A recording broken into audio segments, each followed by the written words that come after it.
Well, I think line is geological. It obviously relates to contour or to mapping or to landscape, and I've basically been out in Wedderburn, which is southwest of Sydney, for 25 years, and I think that bush environment and the skeletal, scratchy nature of that environment has really become part of my language.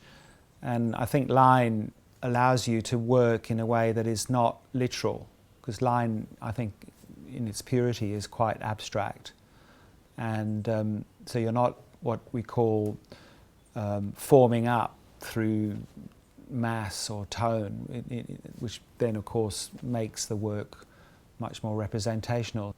Somehow you want the mark to have its own value. You don't want it to be something that's literally a translation of an arm or an eyebrow or whatever.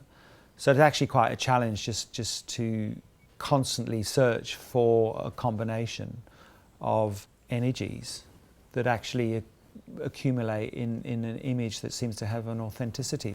I actually think of the work very much like a free-form jazz musician. For a long time, the work has no resolution. It's literally just throw the paint on, throw the charcoal on, and try to accumulate a sensation of that sitter. And I work really with a sitter because they are a catalyst and they are like a mantra. They're a presence that goes on for 2 or 3 years, where really interesting things come out of the subconscious.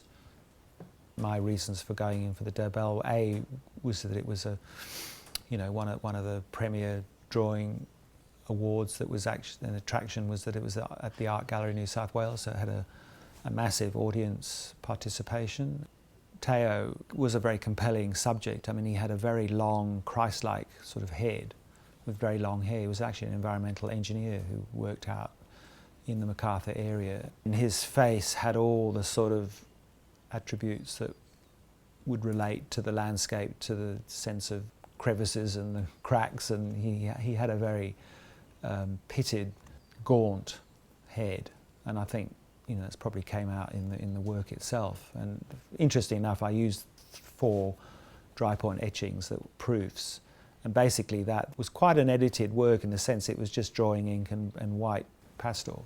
It had a real sort of smell of dust, like the pastel had that kind of dusty, dry pigment feel to it.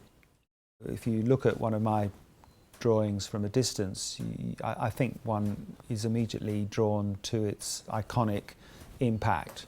But I'm actually more interested in the fact that when you get up close, you do have this terrain, you have this ability through the successive layering of mark making to actually, in a sense, walk across that terrain. And so there's an intimacy, and often people have actually described my works. There seems to be like a sort of an electric sort of freneticness to the work, but in fact, when you sort of stand in front of one of the works, they are actually quite intimate and quite quiet. The actual soul or the spirit of the person is quite still.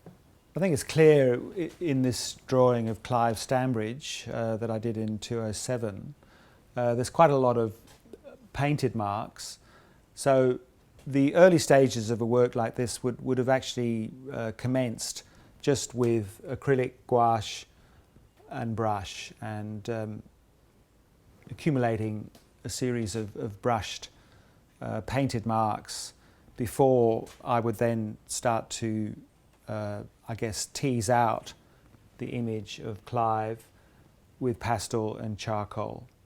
And so there's always a conversation between the dry material that's seen here and the wet material seen here as a brushed mark. So it's the conversation between those two elements.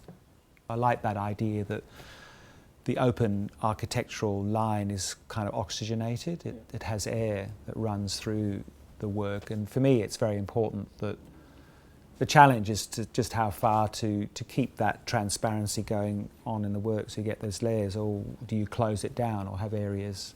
Some of the later works I've actually tended to exploit a more flat, say, ground against a more transparent head, or vice versa.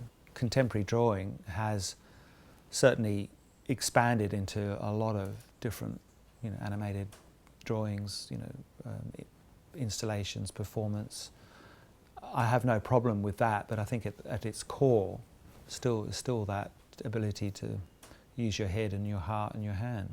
I just don't think you're going to get past that unless you want to be a zombie.